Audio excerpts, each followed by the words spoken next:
principalmente en vigas. Se trata, por lo tanto, de encontrar los ceros de la función, es decir, valores de x que hacen esta función sea igual a 0. Vamos a tener unas 4 o 5 partes de esta lección. Hablaremos un poco sobre las raíces de ecuaciones, los métodos cesados, los métodos abiertos, las raíces de polinomios, estudio de casos, de raíces de ecuaciones y planteamiento de ejercicios y luego práctica. Entonces, como les decía, el resolver una función f de x igual a 0 es hallar la abscisa que hace que la función sea igual a 0.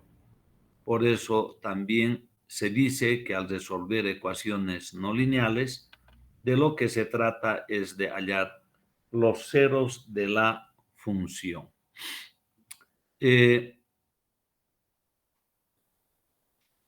Tenemos dos grupos de métodos, los métodos cesados y los métodos abiertos. Los métodos cesados usan intervalos para encontrar raíces. Intervalos, esta es la palabra clave. Los métodos cesados usan intervalos para encontrar raíces. Estos métodos empiezan con intervalos que encierran o contienen a la raíz y después reducen sistemáticamente el tamaño del intervalo. Esto quiere decir que dentro de ese intervalo se encuentra el cero de la raíz. Al respecto, se estudian 3 métodos específicos: el de bisección, de la porción falsa y de la porción falsa modificada. Veamos el primer método. El primer método se llama el método de bisección o método de bisecciones sucesivas. El propósito es encontrar un cero de la función, esto que estamos observando acá en rojo. Es el método de bisección o búsqueda binaria, el cual presentamos a continuación. Supongamos que tenemos una función entre los valores a sub 0 y b sub 0. Acá a y b. Perdón, a y b. De tal manera que f de a sub 0 y f de b sub 0 producto es menor a 0. ¿Qué quiere decir eso? Que el producto de este valor que es negativo por este valor que es positivo es menor a 0. Por supuesto, es negativo. Entonces, por el teorema del valor intermedio, existe un valor de R que estamos observando aquí, es el valor en rojo, que pertenece al intervalo a sub 0, b sub 0, tal que f de R es 0. Es decir, f corta, la función corta, esta función corta, al eje X en el punto de abscisa R y de ordenada 0. El método consiste en hallar la bisección entre A y B, es decir, dividir la distancia que existe entre A y B en dos partes iguales. Eso es posible cuando sumamos A más B y dividimos entre 2, y esa es la abscisa de esta semirrecta. de esta semirrecta. Entonces, bajo esas circunstancias, buscamos o establecemos entre qué valores está ahora la raíz buscada. Y observamos que la raíz ahora se encuentra entre M1 y A. Entre M1 y A. Por lo tanto, desechamos este valor de B. Desechamos el valor de B. Y la distancia entre M1 y A volvemos a dividir. ¿Cómo? Sumando M1 con A y dividiendo entre 2. Dividiendo entre 2. Y que es igual, por lo tanto, a esta semirrecta,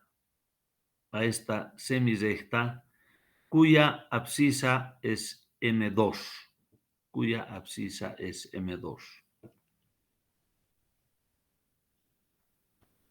Bajo estas circunstancias, observamos ahora que el valor a desechar es A, ya que la raíz se encuentra entre M1 y entre M2.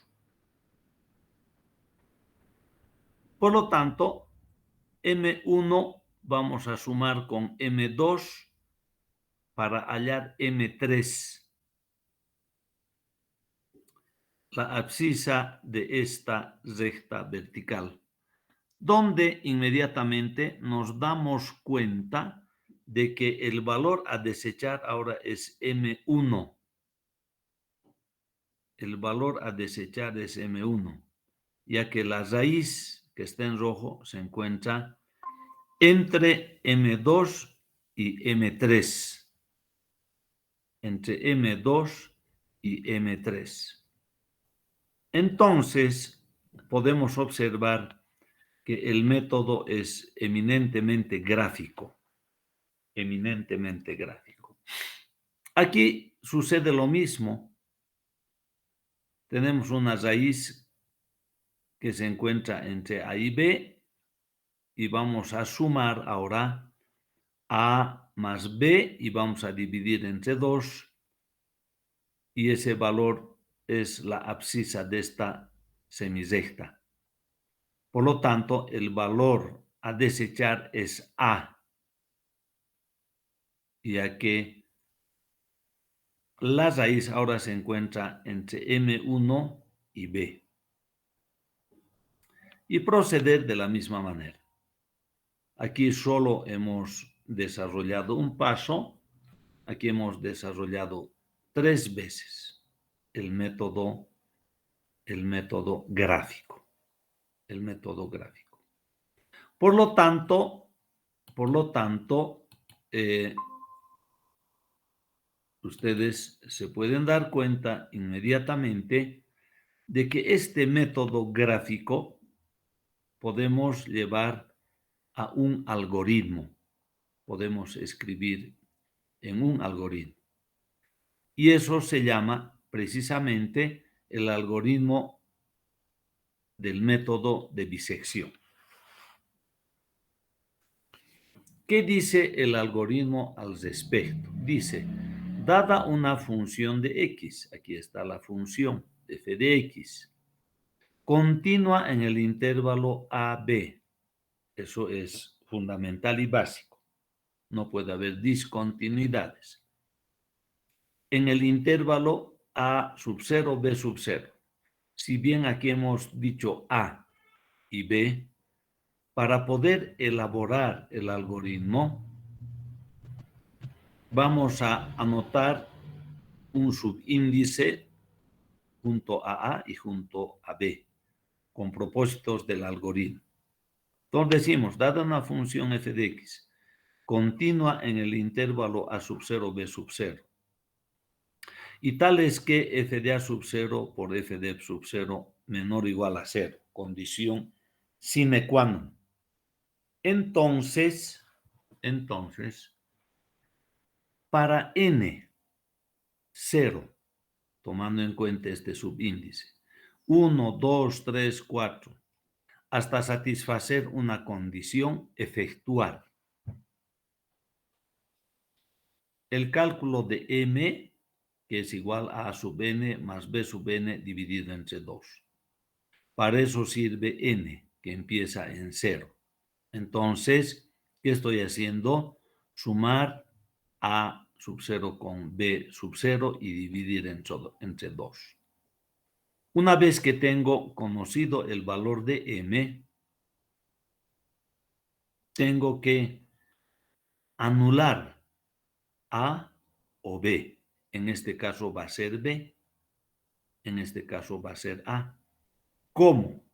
Diciendo f de a sub n, en realidad f de a sub 0, ya que estamos en la iteración donde n vale 0, f de a sub 0 por f de m, el reciente valor obtenido, menor a 0, menor o igual a 0, como pregunta. Si f de a sub 0 por f de m es menor a o igual a 0, entonces establecer que a sub n más 1 no cambia. El que cambia es b sub n más 1, que toma el valor de m. Es decir, estamos anulando este valor y el nuevo valor de b ahora es m. Si esto no sucede, es decir, estamos en este caso,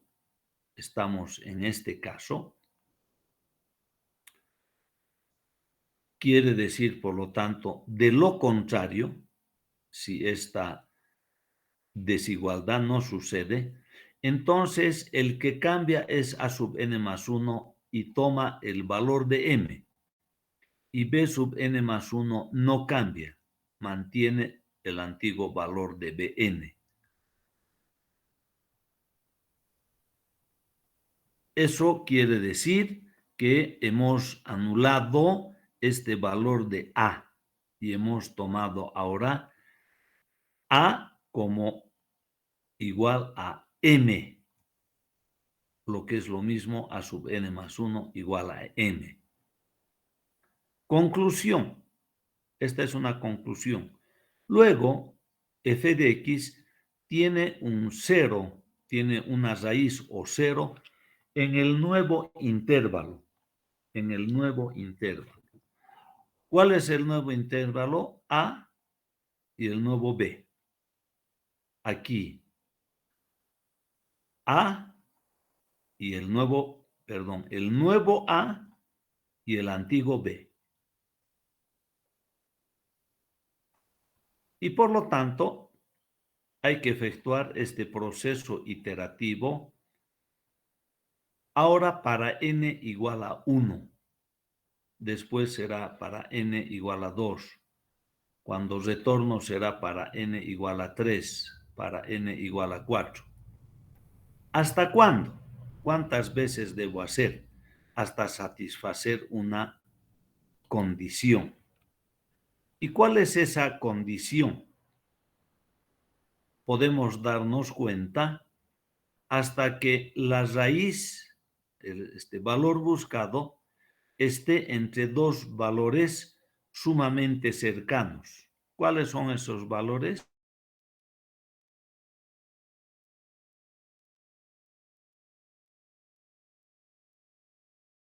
Sumamente cercanos a la raíz buscada. Por lo tanto, esto se convierte en un proceso iterativo automatizable, es decir, en un proceso iterativo que podemos escribir mediante un lenguaje de programación.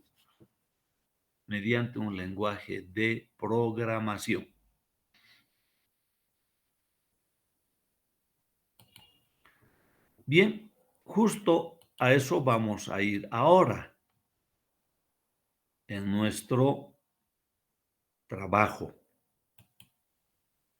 en realidad, análisis numérico no se trata de una nueva matemática manual. No se trata de una matemática manual.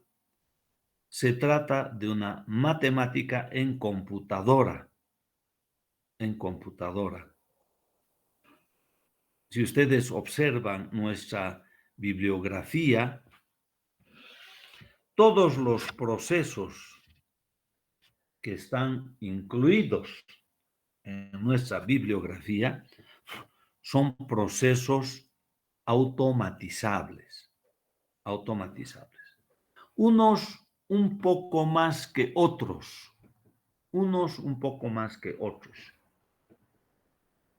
Utilizando, por supuesto, un lenguaje de programación de propósito general.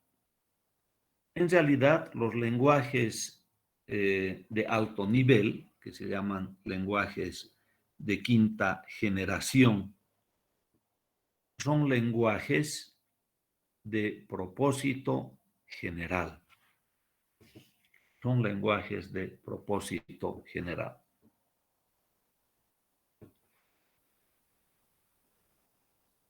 Me disculpan un momento ya, por favor.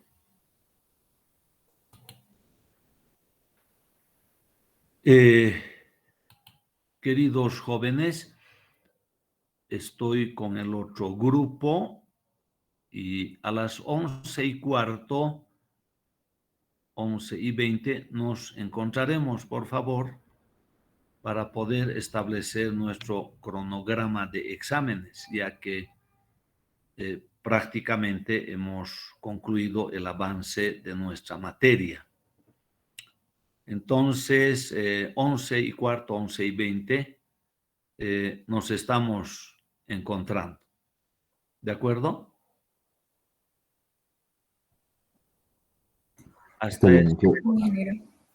Hasta esa hora, jóvenes, estoy con el otro grupo de análisis numérico. Muy buenos días, hasta dentro de un rato. Hasta luego. Hasta luego, ingeniero. Que tenga un buen día.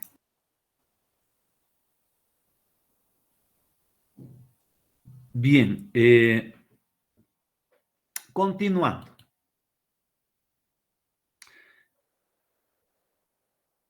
Dentro del programa, ¿de qué se trata? Del cálculo de una fórmula tan sencilla como esta, A más B entre 2, de un producto y en base a ese producto de una toma de decisiones. ¿Entendemos de esa manera el problema? ¿Entendemos de esa manera el problema?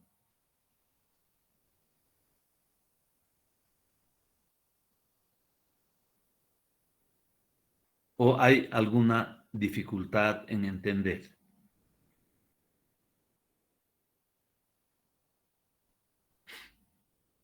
¿Alguien me puede decir algo?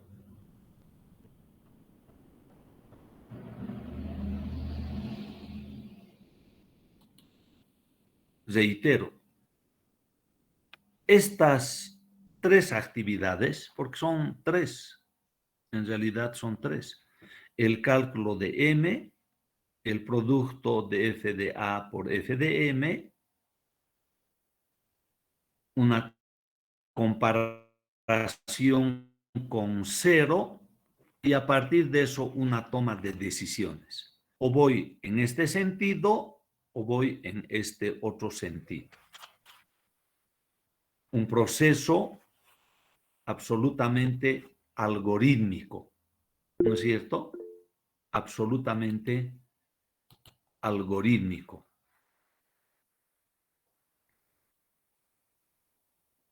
Me gustaría que me digan si es difícil o es sencillo entender.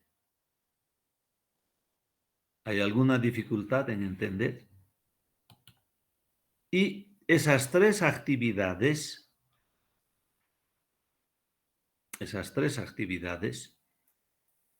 el cálculo de M, el producto y la toma de decisiones, que significa esta asignación de valores, o de lo contrario, esta otra asignación de valores, se encuentra en un proceso iterativo de varias veces. ¿Hasta cuándo? Hasta satisfacer una condición.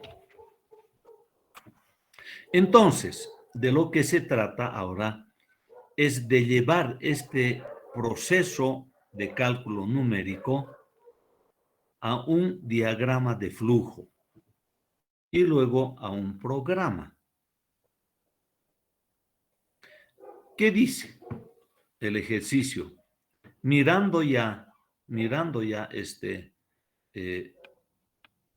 proceso de cálculo con un sentido algorítmico, es decir, de una secuencia de pasos, ¿no es cierto? No ambiguo, tal como hemos expresado en el inicio de nuestras clases hace exactamente una semana, cuando habíamos establecido el concepto de algoritmo. ¿Qué dice nuestro ejercicio?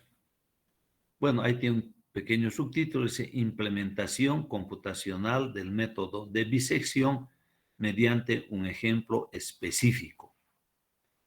Elaborar un programa en lenguaje MATLAB con un bucle for, o sea, con un proceso iterativo for, que representa este proceso, que calcule la raíz de una ecuación no lineal f de x igual a 0, mediante la aplicación del método de bisecciones sucesivas o método de bisección simplemente, y compruebe el resultado en el intervalo -1, 2. Aumentaremos un campito aquí. Ahora sí. Y compruebe el resultado en el intervalo -1, 2. Esto quiere decir que para resolver el problema, así como está planteado, f de -1, que está acá, multiplicado por f de 2, que está aquí, ese producto tiene que ser menor o igual a 0. Si nosotros reemplazamos -1 aquí, evidentemente el resultado es -7. Si reemplazamos en la función el valor de 2, la función es 14. Por lo tanto, -7 por 14 es un valor menor a 0.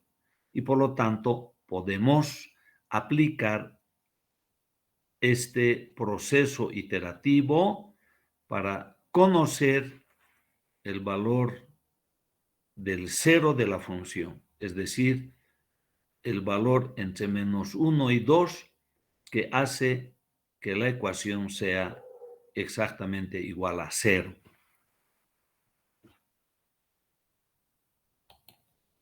¿Está entendido hasta ahí, queridos jóvenes?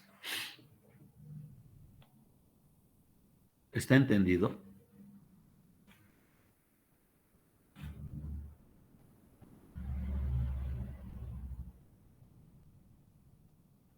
Se supone que sí, todos están calladitos, ¿verdad? Todos están calladitos, se supone que se entiende. Bien, ¿alguien me quiere decir algo? Hola, hola. Nadie. En este contexto, Primero debemos definir cuáles son los datos de entrada.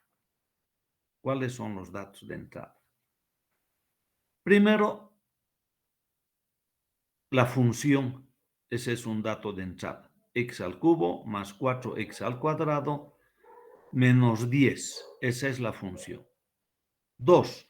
El intervalo de cálculo, es decir, menos 1 y 2. Delta, el error máximo admisible. Y 4, el número de iteraciones máximo a calcular.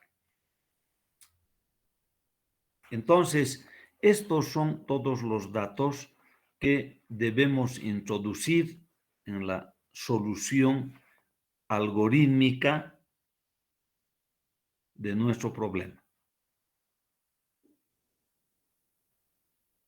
¿Cuáles son los resultados que queremos? A la raíz, no vamos a llamar X a este valor buscado, no vamos a llamar X, vamos a llamar C, el valor estimado de la raíz de la función. Cuando hemos encontrado este valor, vamos a tener el valor de la función en C. Luego vamos a escribir, vamos a hacer que el programa escriba el error cometido en la estimación de C. En la estimación de C. Y vamos a luego a mostrar la iteración en la que se ha alcanzado la solución. Es decir, cuántas veces hemos entrado en este proceso iterativo. Y finalmente, cada vez que hay un proceso iterativo para luego ir a empezar otro, cada vez tenemos un par de valores de A y de B. Cada vez hay un par de valores de A y de B. Ese par de valores vamos a llevar a una matriz que va a tener dos columnas definidas por A y B y varias filas, es decir, K filas, el número de iteraciones que hemos realizado. Este será el número de filas. Y las columnas estarán compuestas por los valores de A y B. La explicación dice valores de los intervalos de cálculo en cada iteración. O lo que es lo mismo, histórico de intervalos del proceso iterativo. Entonces, cuando nosotros vamos a ir a resolver un problema de manera automatizada, tanto los datos de entrada como los resultados esperados tienen que ser absolutamente claros, conocidos y perfectamente obtenibles dentro del proceso de solución del problema. Por lo tanto, queridos jóvenes, cuando utilizamos un proceso de cálculo numérico de esta naturaleza, ya no hay procesos erráticos. Ya no hay procesos erráticos. Como ustedes han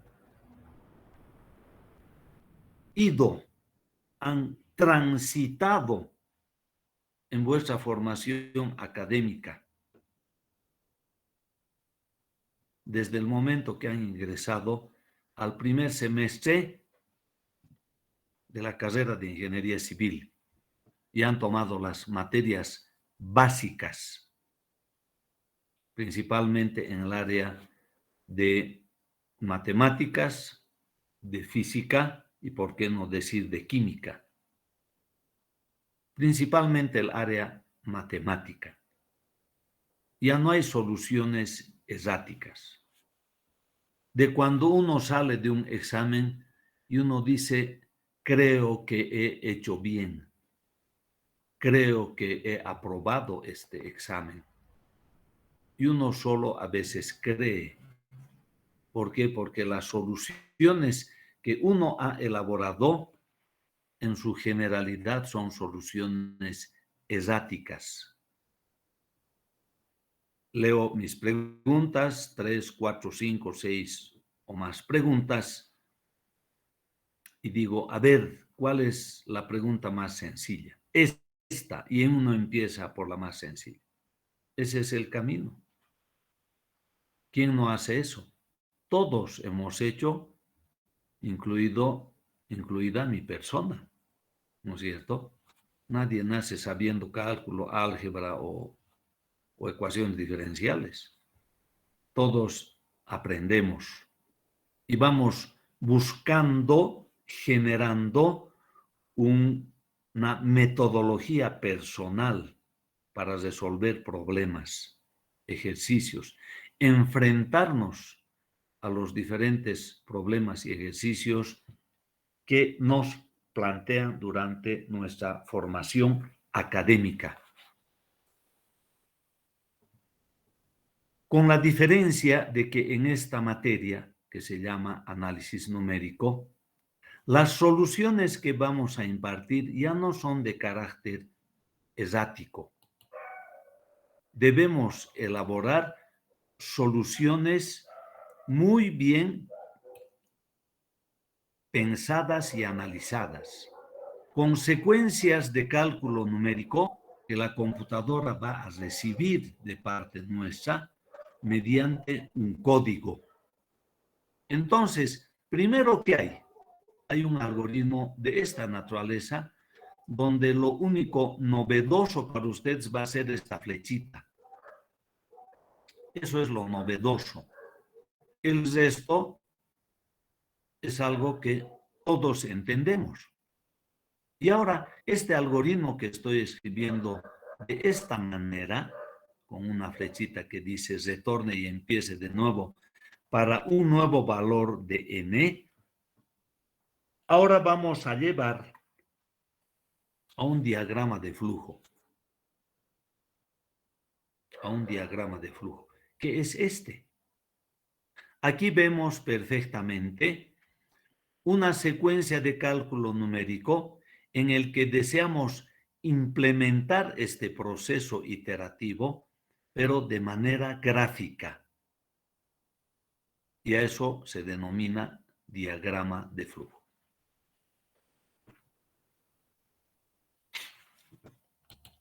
Si algo no se entiende, por favor pregunten. Por favor pregunten.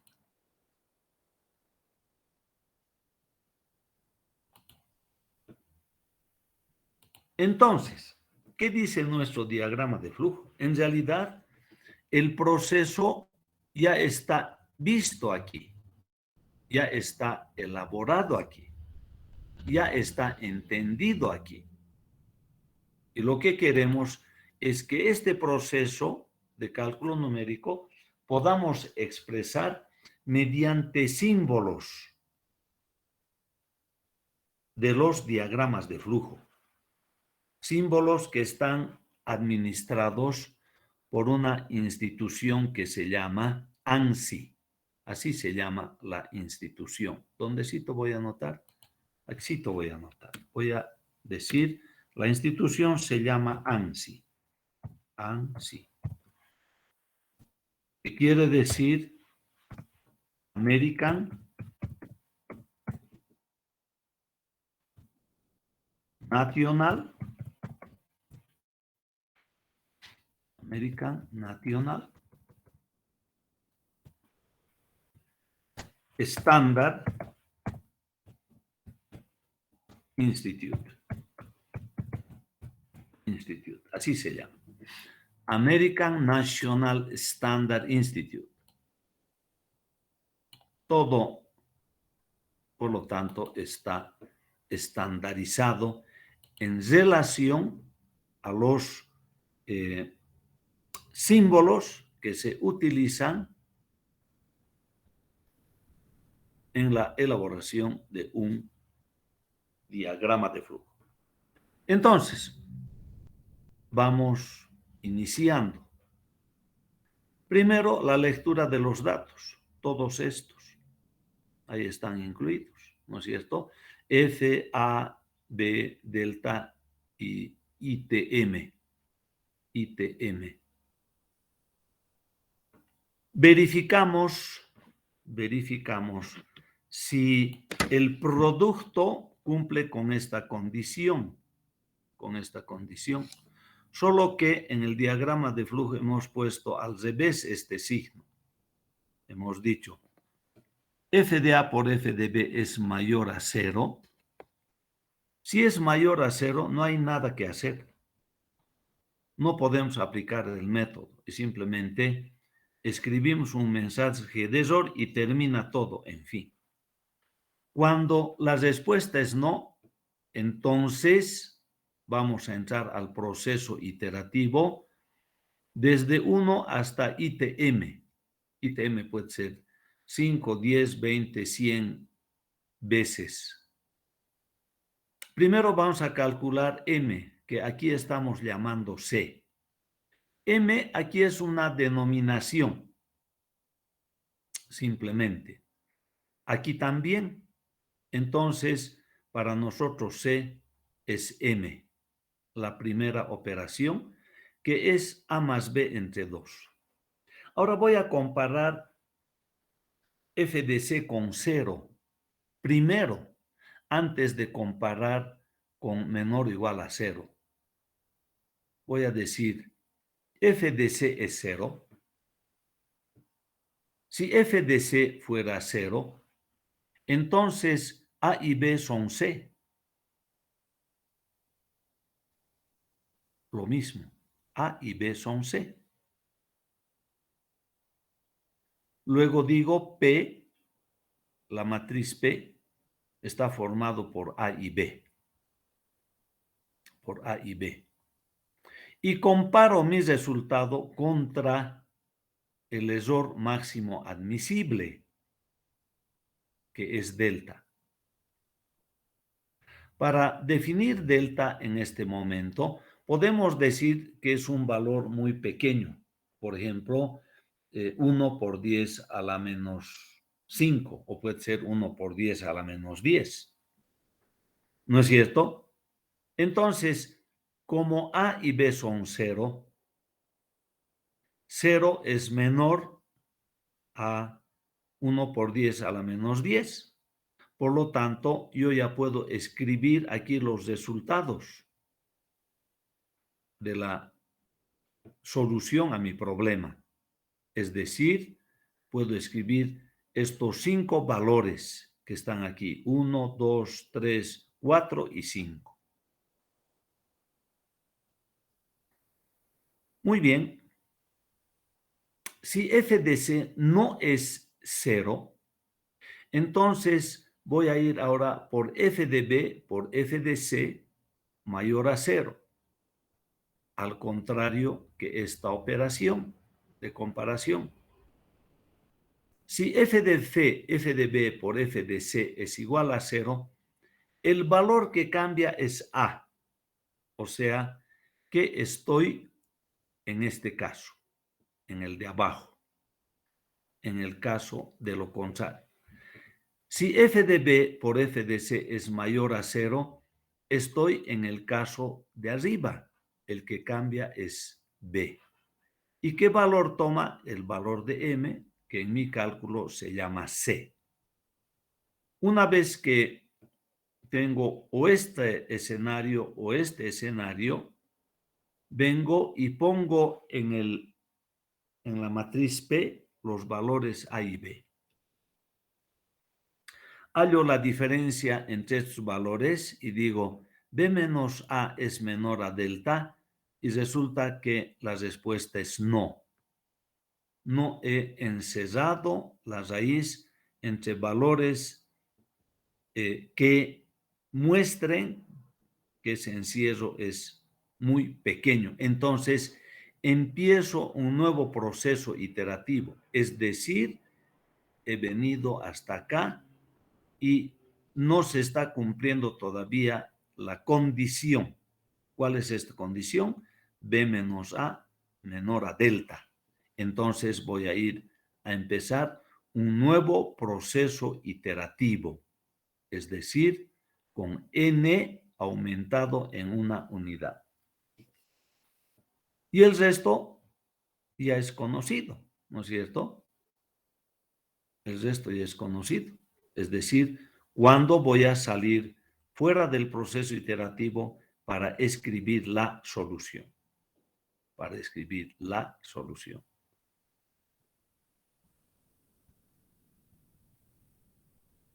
Entonces, en la materia de análisis numérico, ¿qué existe? Un planteamiento de un problema, un algoritmo que podríamos llamar descriptivo o pseudocódigo. Existe un diagrama de flujo y luego existe un programa que resuelve el problema. Es decir, la traducción de este diagrama de flujo en un lenguaje de programación cualesquiera. ¿Qué lenguaje? Cualquiera. De los más sencillos, de los medianamente complicados o complejos y de los que son lenguajes modernos, bastante complejos de aprender. Entonces, como estudiante, seguramente quiero utilizar un lenguaje sencillo, ¿no es cierto? ¿Para qué? Para tener resultados rápidamente, es decir, con el objetivo claro, evidente, de ser productivos lo antes posible. ¿Y cuáles son esos lenguajes sencillos? Hay unos 3 o 4 lenguajes que son sencillos de aprender. El Visual Basic, el Delphi, el MATLAB y, bueno, en cuarto lugar, no sé cuál decir, tal vez el Python, que es un lenguaje moderno de hace pocos años y que actualmente está de moda, el famoso Python, que por el momento en la Facultad de Ciencia y Tecnología no se utiliza. Los lenguajes más utilizados son el MATLAB, Java, Delphi y Fortran. Esos son los lenguajes más utilizados. Por lo tanto, acá podemos observar, la primera parte antes de entrar al proceso iterativo, ¿no es cierto? La primera parte antes de entrar al proceso iterativo. ¿Y cuál es esa primera parte? Es esta. Esta es la primera parte, que se traduce en algunas instrucciones. Este mensaje de error, por supuesto que está aquí y dice display. Los signos de f de A y f de B tienen que ser distintos. Esto quiere decir que eso no está sucediendo. Y cuando son distintos, por el else entramos al proceso iterativo, que cuando se cumple el famoso delta, que está aquí, el famoso delta que está aquí, esta comparación de valores, entonces dice break. termínese la ejecución del programa y aquí se escriben los resultados. Aquí se escriben los resultados. Entonces, los tres sectores importantes del diagrama de flujo están en el programa. El primer sector, que es este, el sector del proceso iterativo, que es este, y el sector de la exposición en pantalla de los resultados, que es este. Tres sectores. Una vez ejecutado este programa en el lenguaje MATLAB, entonces tenemos los resultados. La raíz es este valor. La función para este valor no es muy exigente, es un valor pequeño, 10 a la menos 4. El error introducido es este. El número de iteraciones que se ha ejecutado es 15, que están aquí, 15, y el programa está terminado.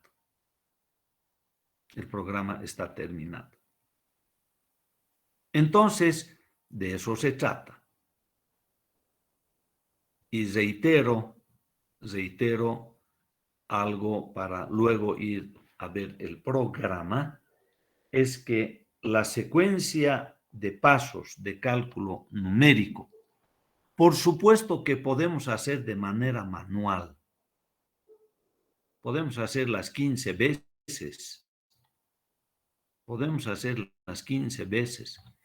Siguiendo este camino de cálculo numérico, efectuando esto 15 veces.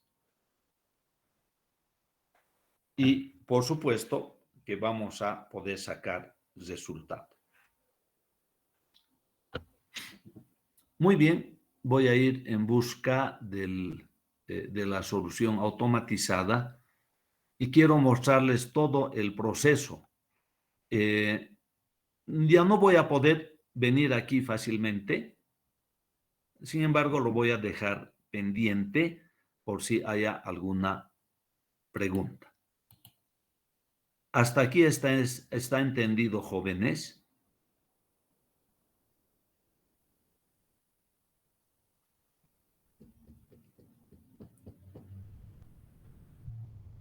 ¿Tienen alguna pregunta?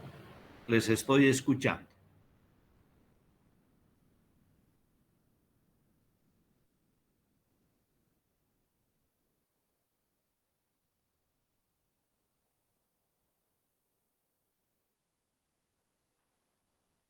Muy bien, no hay preguntas. Momentáneamente voy a dejar de presentar.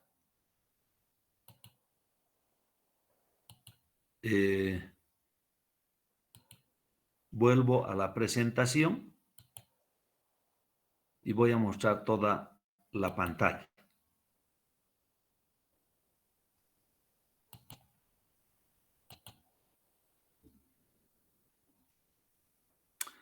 ¿Qué están viendo? Están viendo mi escritorio. Voy a entrar al lenguaje MATLAB. Aquí está el MATLAB. Empieza a cargarse en memoria el MATLAB. Mientras tanto, voy a ir a buscar donde tengo mi programa.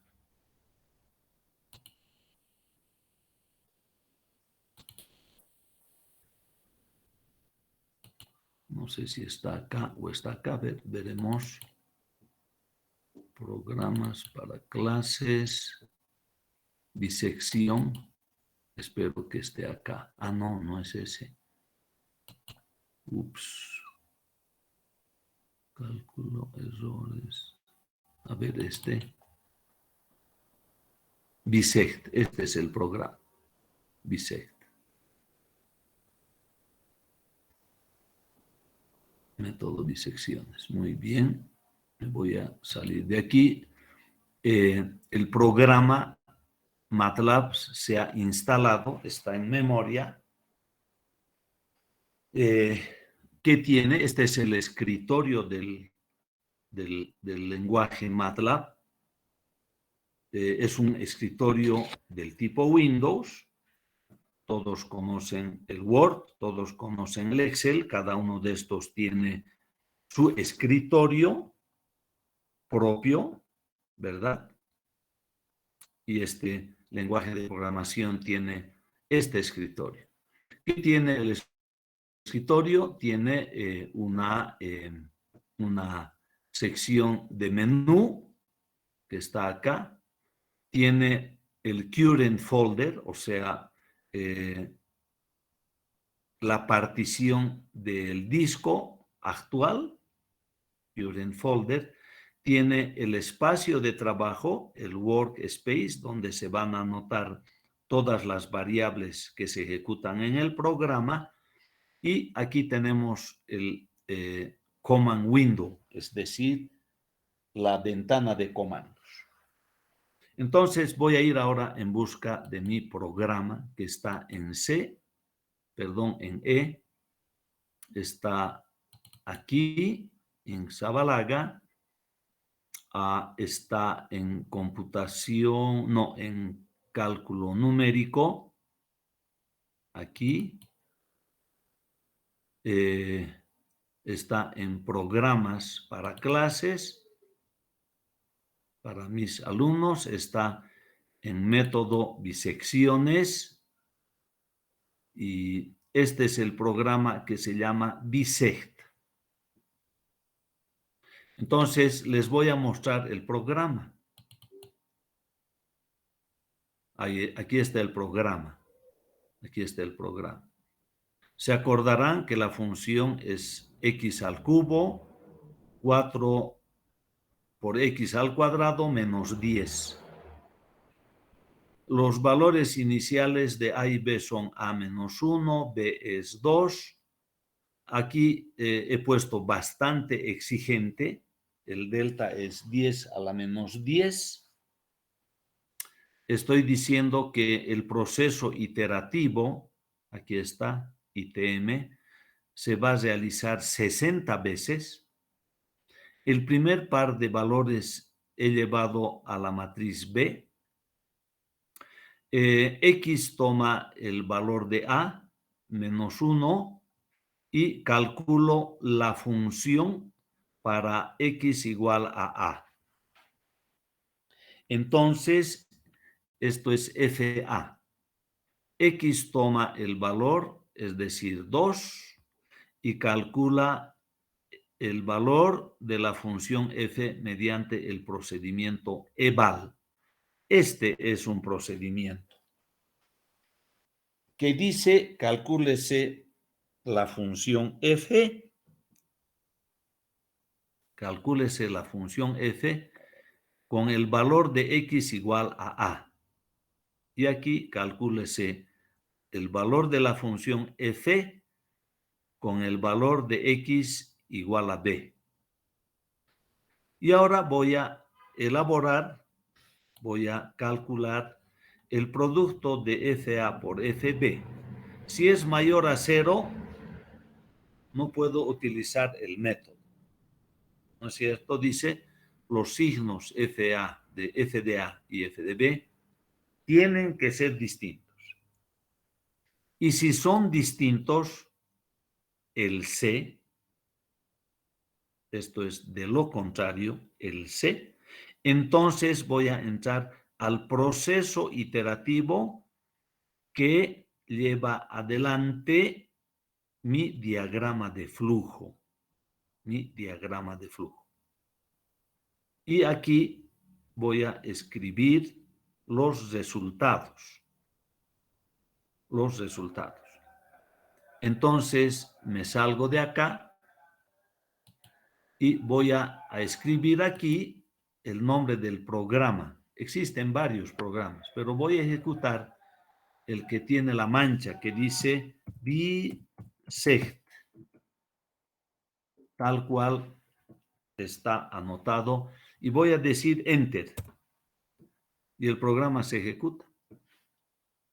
Ya se ha ejecutado. El resultado de resolver la ecuación no lineal es este. Es este. La ecuación es 2.165 por 10 a la menos 10. El error introducido es realmente pequeño, menos 4.3655 por 10 a la menos 11. El programa ha ejecutado 35 procesos iterativos para hallar el resultado, que es el promedio de este más este dividido entre 2. Así vamos a interpretar este conjunto de valores que se produce, es decir, esta matriz que tiene 2 columnas y tiene 35 filas.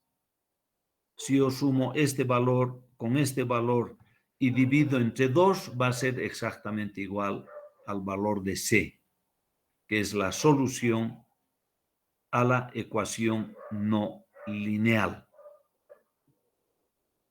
Cuando yo hago doble clic aquí, entonces me muestra el programa.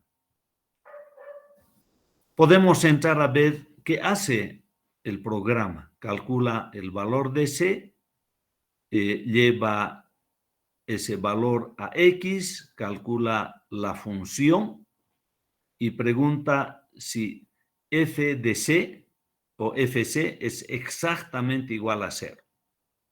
Si es exactamente igual a 0, C lleva a, C lleva a B.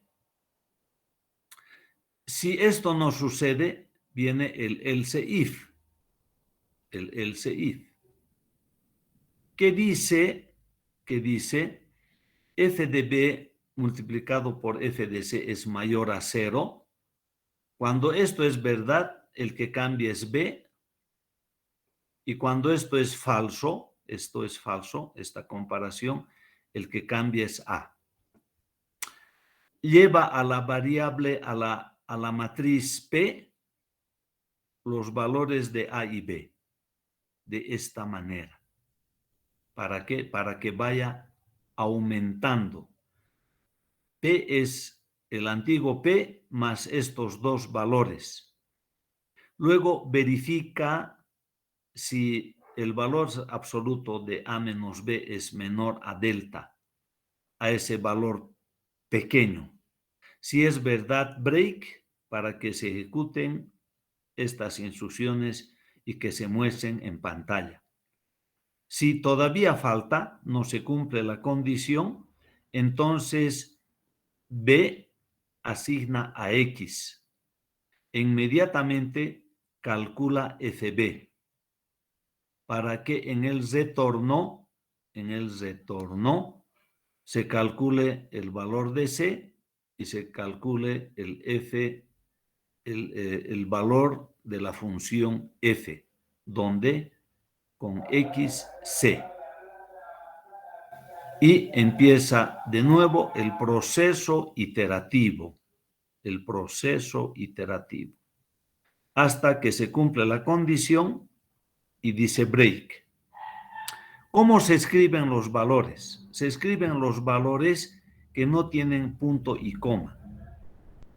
Este se escribe, ese, se escribe la evaluación con X que toma C, se escribe el error, que es A menos B entre 2, se escribe el número de iteraciones que se han producido aquí, porque cada vez que retornamos K aumenta en una unidad, y finalmente se escribe la matriz P. Entonces, esto significa que podemos leer el programa de manera sencilla.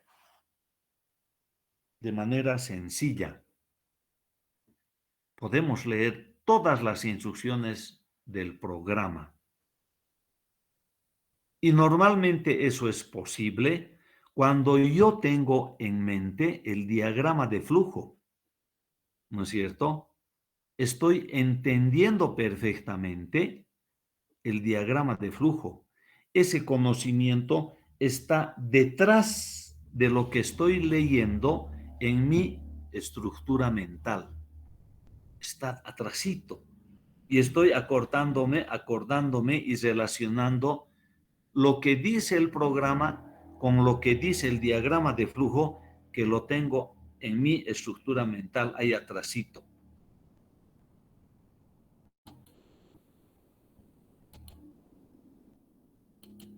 ¿Dónde está eso? Aquí está. Aquí está. Atrasito en mi estructura mental, en mi memoria tengo esto. Y tengo el programa. Aquí está el programa. Que, como ustedes podrán observar, es un programa bastante sencillo. Bastante sencillo.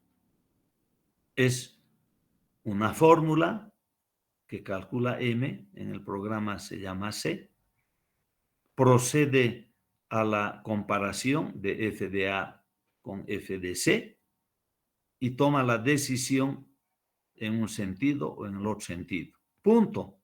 Eso es. Eso es. Por lo tanto, ustedes están observando que análisis numérico es una materia en la que es importante entrar, ingresar a la materia con un criterio muy bien formado de lo que es programación. De lo que es programación. Yo lamento muchísimo que en la estructura curricular de las materias de ingeniería civil alguien se le haya ocurrido colocar computación para ingeniería junto con análisis numérico en el mismo semestre. Ese es un error. Y alguien, por supuesto que el consejo de carrera de ese momento, estamos hablando de hace unos 5 o 6 años atrás, se les ocurrió colocar ambas materias en el mismo semestre. Y eso no es bueno. No es bueno. Primero computación y luego análisis numérico. Entonces, el estudiante va a tener la posibilidad segura de que puede hacer análisis numérico. Y que ustedes se dan cuenta a partir de este ejercicio y del ejercicio planteado en la anterior clase, ¿no es cierto?, de que el análisis numérico es matemáticas en computadora. Ustedes lean los títulos de cada una de nuestras lecciones y ustedes van a observar que son 10 temáticas, 9, 10 temáticas extraídas de manera absoluta, concreta, de los estudios de matemáticas que han hecho en álgebra y en cálculo. En álgebra y en cálculo. Hacemos un pequeño alto para preguntarles, ¿está entendido, jóvenes, todo lo que hemos hecho?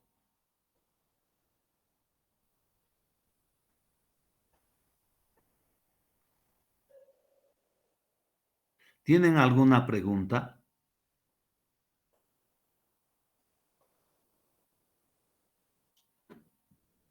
¿Está todo claro? ¿Están en mi clase? Sí, ingeniero, buenos días. Buen día, don Michael Douglas. ¿Todo está claro, Michael? Sí, Inge.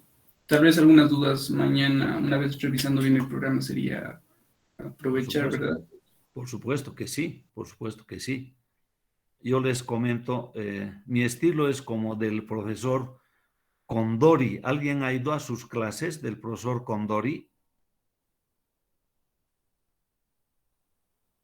ese profesor que dicta clases a los que están preparándose para el examen de inglés, ¿o no es cierto?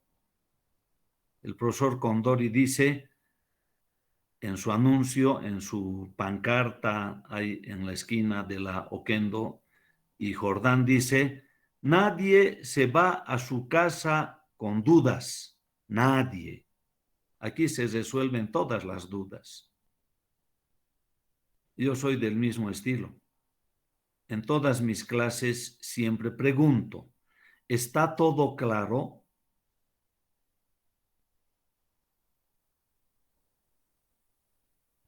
Nadie se va con dudas.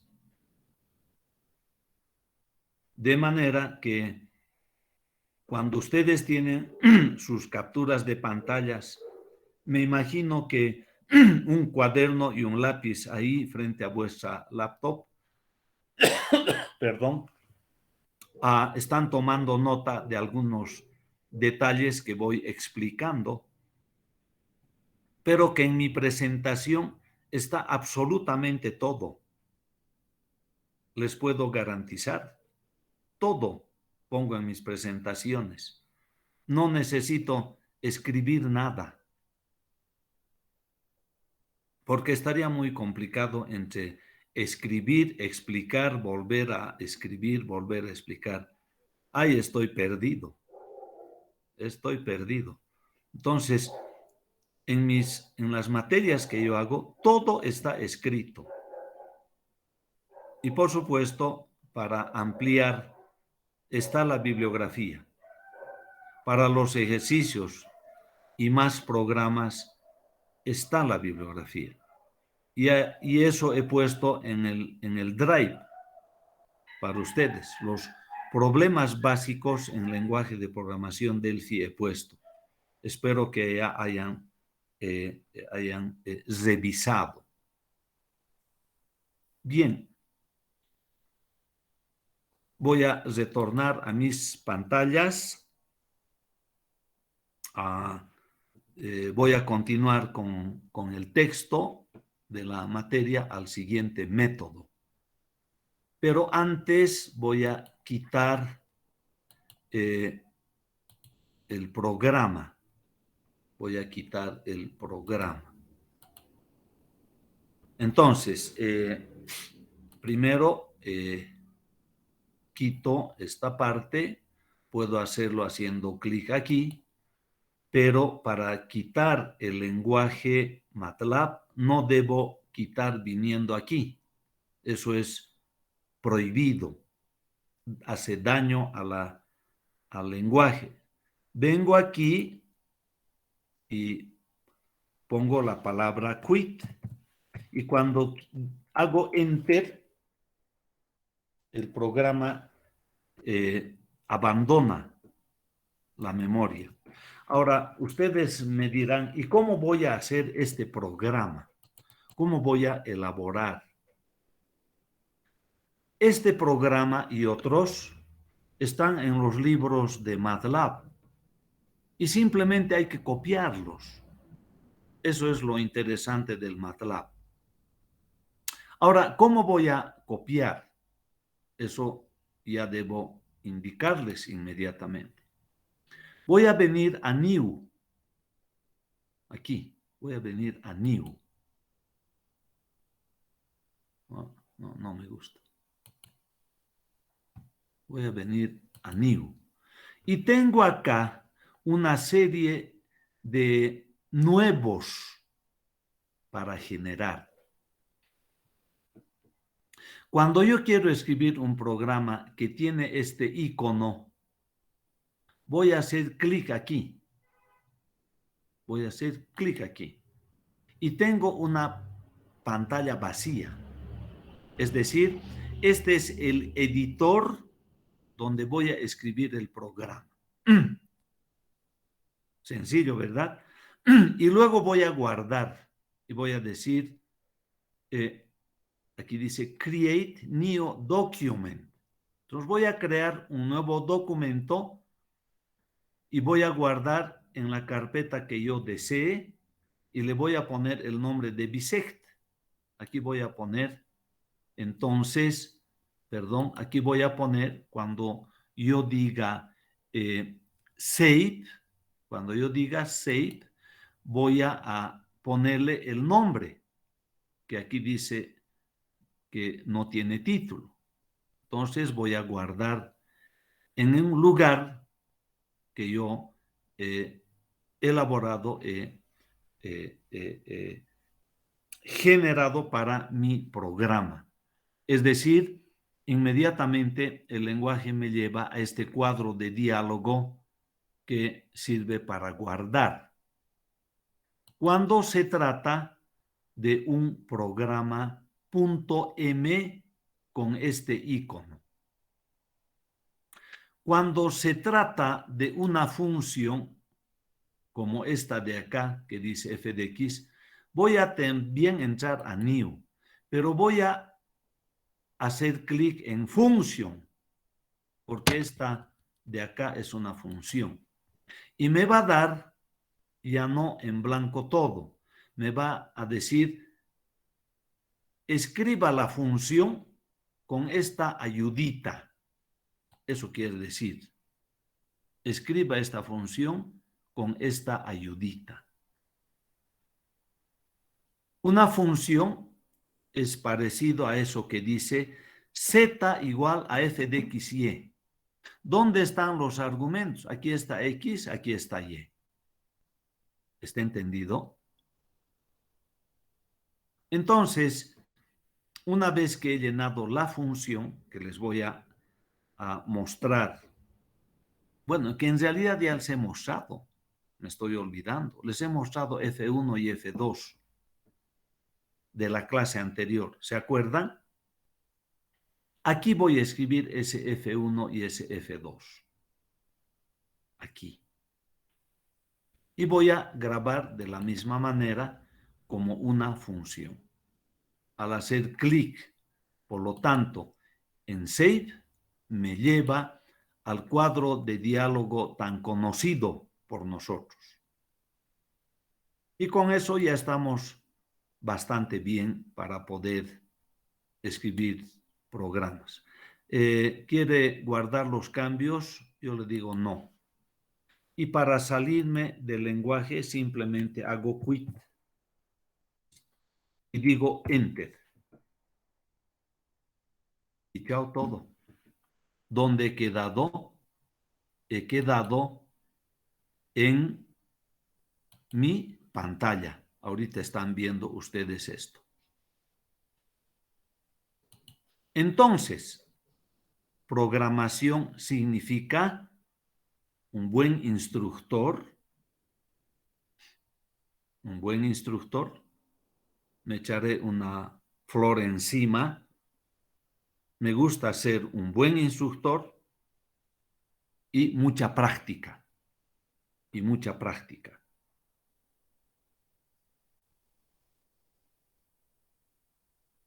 Yo siempre comparo el trabajo de un programador con el trabajo de un futbolista.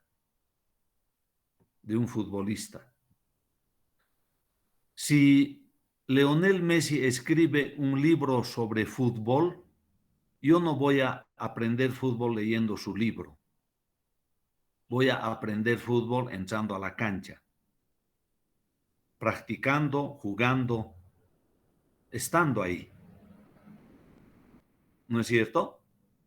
Se aprende a programar haciendo programación. Empezando un día con la primera actividad de programación y jamás terminando de programar, así sea ingeniero, sea máster o sea doctor en ingeniería. Empiezo hoy y nunca termino de programar. Así voy a ser un buen programador. Pero seguramente necesito de principio un buen instructor que me introduzca a la programación, que me enseñe los primeros pasos, porque esos pasos siempre son los más complicados. iniciarse siempre tiene sus complicaciones. Pero esas complicaciones se disipan cuando tengo un buen instructor, ¿no es cierto? Y mi profesor de programación de los años 78, 79, disculpen que hable en primera persona, cuando estaba haciendo el curso de maestría en Ingeniería Estructural y Computación, un profesor que nunca lo voy a olvidar, el profesor Jack Kester, me dijo, ¿sabe qué, señor Zabalaga? Ya le he dado el hilo, vuelva a su país y busque el ovillo. ¿Y saben qué? Estoy buscando el ovillo permanentemente junto a mis alumnos, junto con ustedes. Sigo buscando el ovillo y sé que probablemente nunca voy a encontrar. Pero voy a caminar y estoy caminando la senda de la programación con mis estudiantes. Y lo hago de manera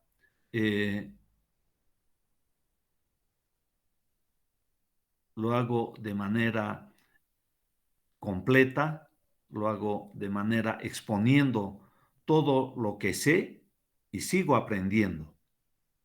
Y lo hago con alegría, con sincera alegría, porque sé que para mis alumnos los 2 semestres de computación y análisis numérico probablemente son su única oportunidad para poder manejar la computadora de la manera en que todos queremos en el campo de la programación. Porque después ustedes van a avanzar. Viene el cuarto, el quinto, el sexto, el 10º semestre, ¿no es cierto?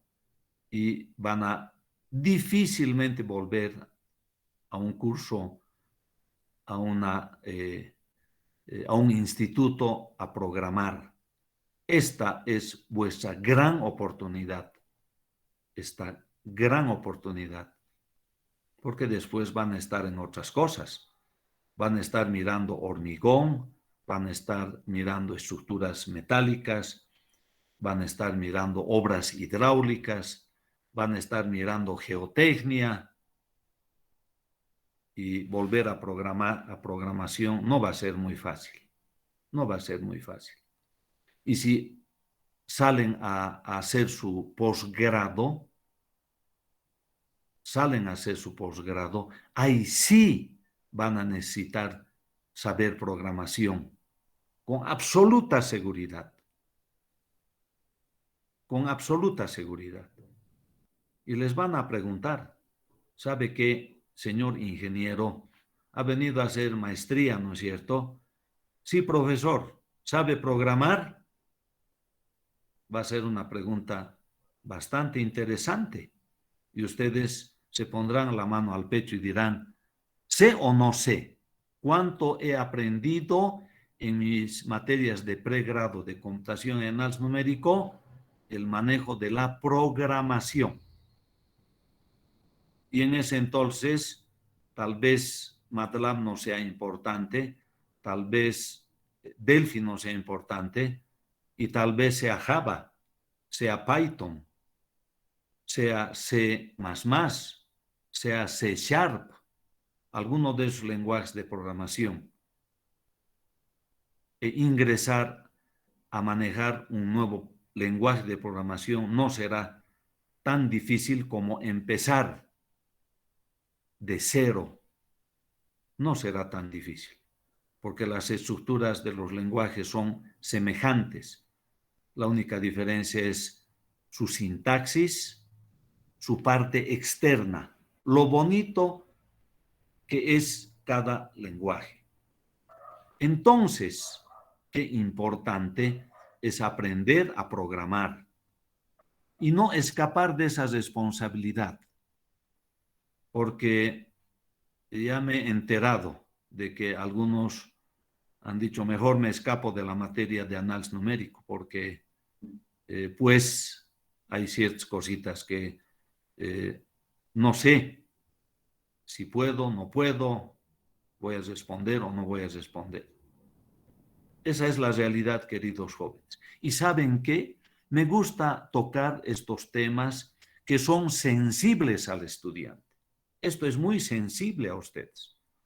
Pero como docente responsable, con experiencia de muchos años en programación, con experiencia de muchos años en la ingeniería civil,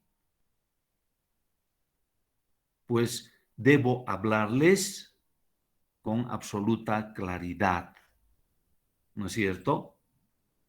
Con absoluta claridad.